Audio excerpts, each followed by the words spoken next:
Assalamualaikum warahmatullahi wabarakatuh. Pada kesempatan kali ini, kami akan mempresentasikan proyek praktikum mata kuliah pengolahan citra digital yang telah kami buat.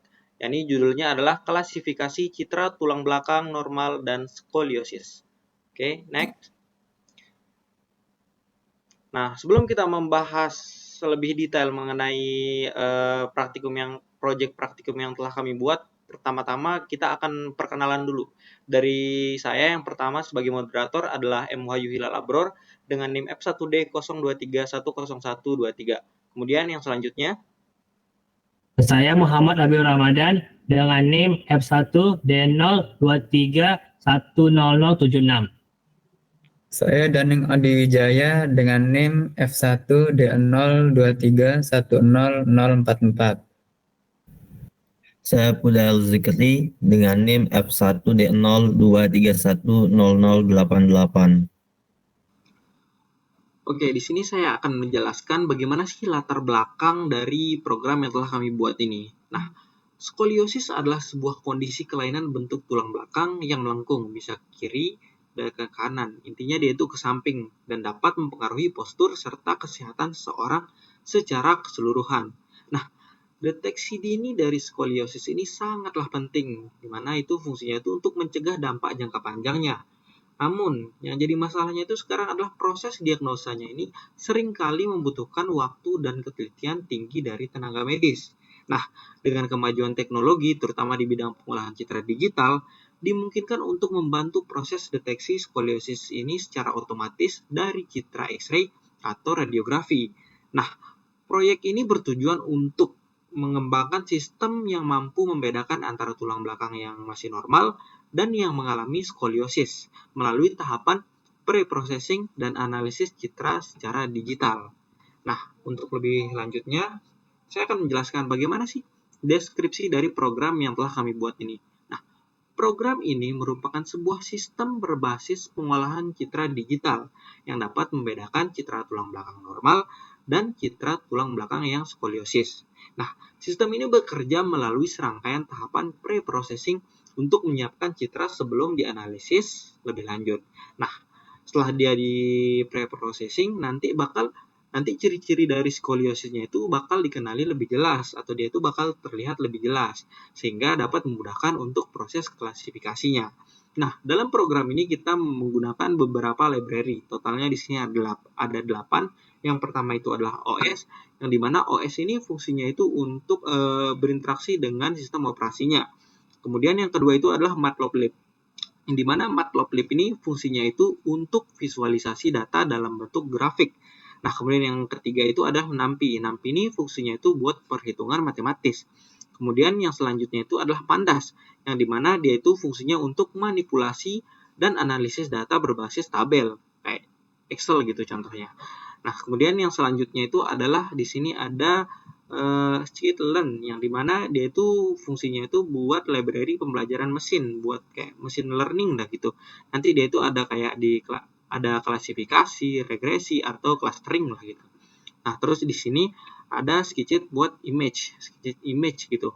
Dia itu fungsinya tuh buat library pemrosesan citra atau image processing lah gitu. Nanti kayak contohnya itu ada deteksi tepi, terus segmentasi, dan transformasi. Nah, terus habis itu yang selanjutnya adalah Sci-Fi atau Scientific Python gitu kalau salah namanya. Nah, di mana itu fungsinya itu buat teknik tingkat lanjut kayak statistik, optimasi, dan lain-lain lah gitu. Nah, terus di sini library terakhir yang kami pakai itu adalah namanya itu Seaborn, yang dimana itu fungsinya itu buat visualisasi data berbasis statistik dengan tampilan grafik yang menarik dan informatif lah gitu nanti dari hasilnya.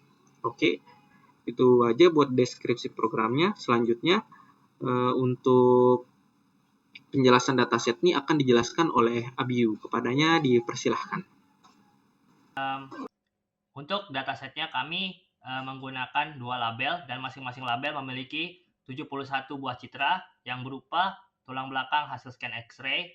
Kami mengambil datasetnya juga dari sumber Kaggle. Untuk label pertama, kami beri nama normal final, dan label normal final ini berisi citra tulang belakang pasien yang normal. Ya, kemudian untuk label kedua kami beri nama skull final yang berisi citra tulang belakang pasien menderita skoliosis. Di sini bisa dilihat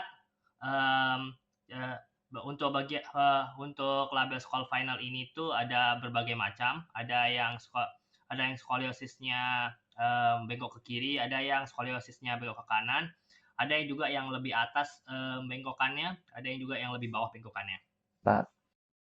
Di sini saya akan menjelaskan tahapan pre-processing yang kami gunakan. Di sini kami menggunakan grayscale, yang mana agar menyederhanakan proses pengolahan citra. Kemudian di sini ada cropping.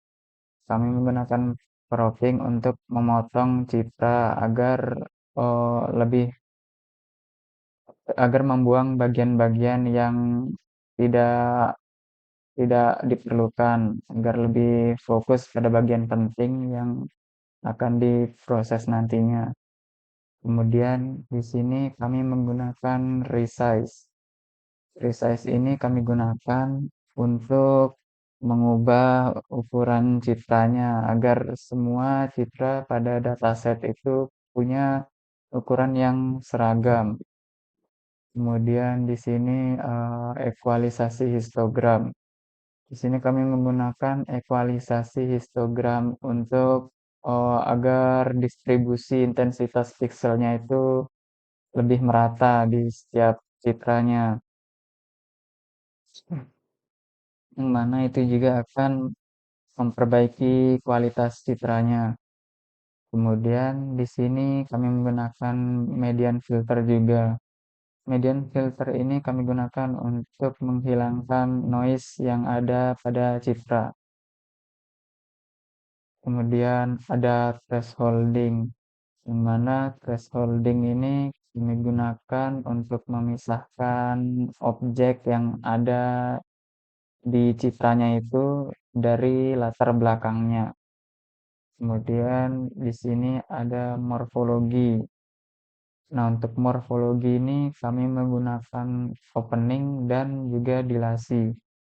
Untuk dilasinya sendiri itu, dilasi itu akan memperluas objek pada gambar. Jadi peti objek pada gambar itu akan diperbesar. Kemudian yang untuk opening ini yang pertama itu dilakukan itu erosi, kemudian dilasi. Jadi erosi itu bertujuan untuk menghapus noise kecil. Kemudian setelah itu dilakukan operasi dilasi, yang mana untuk mengembalikan bentuk objek yang sudah dierosi tadi. Cukup itu saja tahapan pre-processingnya. Sekian dari saya dan terima kasih. Selanjutnya, saya akan menjelaskan atau mempresentasikan bagian dari analisis hasil percobaan yang kami lakukan pada tugas proyek kami. Kami menggunakan percobaan 1 dengan 3 pre-processing. Kami menggunakan histogram equalization, median filter, dan thresholding. Dengan urutan tersebut, kami memiliki alasan bahwa histogram equalization itu dapat menyeimbangkan distribusi intensitas piksel untuk meningkatkan kontras citra. Kemudian, selanjutnya kami akan menggunakan pre-processing median filter, yaitu akan mengurangi noise impulsif tanpa mengaburkan tepi objek. Dan kami menggunakan thresholding untuk mengubah citra menjadi biner, sehingga objek dan latar dapat dibedakan secara tegas. Alasan lain kami menggunakan thresholding adalah karena pada citra kami itu memiliki perbedaan warna yang terlihat. Dan kami ingin bahwa semua citra kami itu memiliki latar yang dapat dibedakan secara tegas, sehingga kami menggunakan thresholding tersebut. Dari percobaan 1 tersebut, hasil akurasi pada random forest itu sebesar 96,55%. Kemudian dilanjutkan oleh SVM sebesar 93,10% dan KNN sebesar 82,75%. Dari percobaan 1 tersebut, kami menganalisis bahwa kombinasi preprocessing ini, yaitu kombinasi histogram equalization, median filter, dan thresholding, sangat efektif untuk meningkatkan kontras dan mengurangi noise, dan menghasilkan segmentasi objek yang lebih jelas serta meningkatkan akurasi klasifikasi. Setelah melakukan percobaan 1, kami juga melakukan percobaan 2, dan tentunya dengan melakukan penambahan preprocessing. Pada percobaan 2, kami melakukan penambahan dilasi, sehingga urutan preprocessing pada percobaan 2 adalah histogram equalization, median filter, thresholding, dan dilasi. Alasan kami memilih dilasi pada percobaan 2 ini adalah untuk memperbesar area objek putih pada citra biner untuk menutup celah kecil atau celah terputus pada suatu citra yang mungkin timbul akibat thresholding yang kami lakukan sebelumnya. Sehingga dari percobaan 2 itu kami mendapatkan akurasi yang lebih baik, yaitu pada random forest menghasilkan akurasi sebesar 93,10%, kemudian SVM sebesar 93,10%, dan KNN sebesar 82,75%. Berdasarkan percobaan 2 tersebut, kami menganalisis bahwa penambahan dilasi membantu menghubungkan area objek yang terputus, tapi karena bagian objek terputus tersebut dihubungkan, maka bagian noise itu akan juga diperbesar, sehingga akan sedikit mengurangi akurasi pada random forest. Setelah melakukan percobaan 2 tersebut, kami selanjutnya melakukan percobaan ketiga, dan di sini kami menggunakan adanya tambahan opening, sehingga urutan preprocessing yang kami lakukan pada percobaan 3 adalah histogram equalization, median filter, thresholding, opening, dan dilasi. Mengapa kami menggunakan opening di sini dan selanjutnya dilanjutkan oleh dilasi adalah agar opening akan membersihkan noise kecil pada background dengan erosi diikuti dilasi untuk menjaga bentuk objek asli, agar pada percobaan tadi yang langsung melakukan dilasi itu memperbesar noise dan pada percobaan 3 itu dapat dikurangi. Kemudian dilasi itu tetap kami gunakan sehingga mempertegas area objek yang tadinya itu dikurangi pada saat opening. Dari percobaan 3 tersebut, kami mendapatkan akurasi random forest sebesar 89,65%, kemudian SVM sebesar 93,10%, dan KNN sebesar 86,20%. Berdasarkan percobaan 3 tersebut, kami menganalisis bahwa penambahan opening membantu mengurangi noise kecil, terbukti meningkatnya akurasi pada KNN. Tetapi, karena terlalu banyak proses morfologi yang kami lakukan, itu dapat menyebabkan detail objek itu hilang, sehingga akurasi pada random forest yang sebelumnya kita tahu sebesar 93,10% menjadi sedikit menurun, yaitu menjadi 89,65%. Selanjutnya, di sini saya akan memperlihatkan bagian code yang kami lakukan.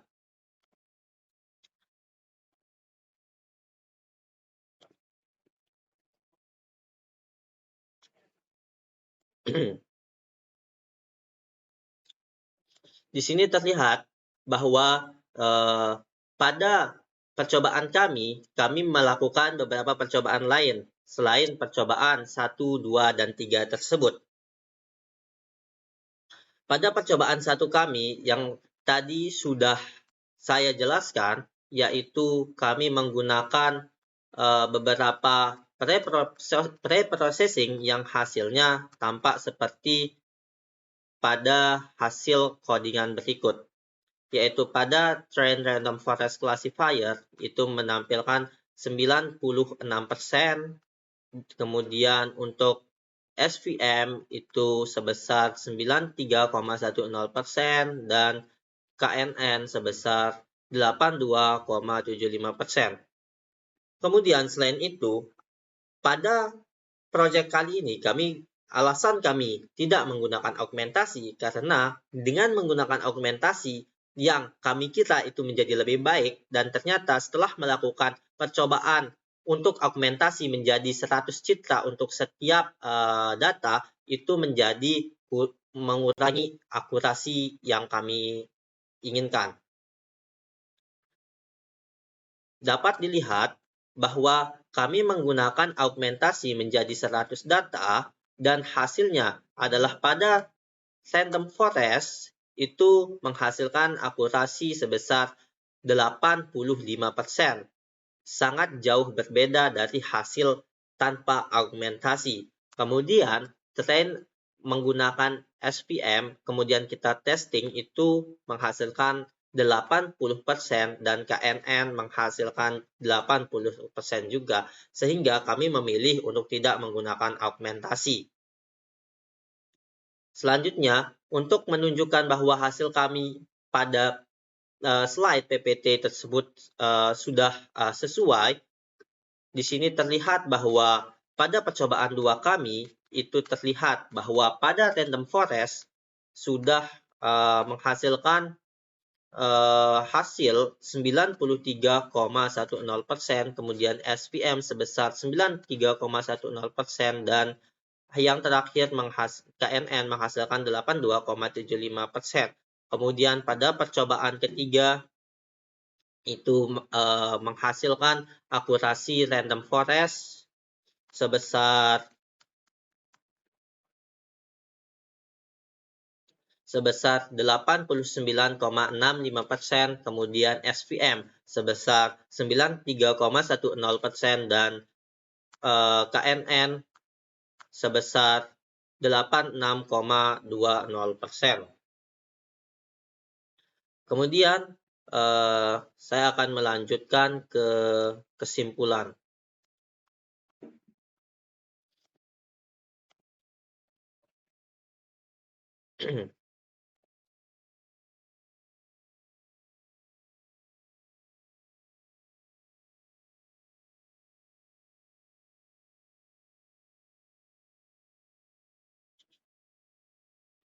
Selanjutnya, kesimpulan dari proyek kami adalah pre-processing sangat berpengaruh terhadap akurasi klasifikasi citra. Kombinasi terbaik yang kami peroleh dari melakukan 3 percobaan adalah pada urutan menggunakan histogram equalization dan dilanjutkan menggunakan median filter dan menggunakan thresholding atau pada percobaan 1 kami, yang menghasilkan akurasi tertinggi pada random forest sebesar 96,55%. Penambahan ilasi pada percobaan 2 itu membantu memperbesar area objek, tapi tidak meningkatkan akurasi secara signifikan. Kemudian pada percobaan 3 kami yang melakukan penambahan opening itu efektif mengurangi noise latar belakang dan meningkatkan akurasi KNN menjadi 86,20%. Tetapi pada performa random forest itu menurunkan performanya secara signifikan, seperti terlihat pada penjelasan saya sebelumnya.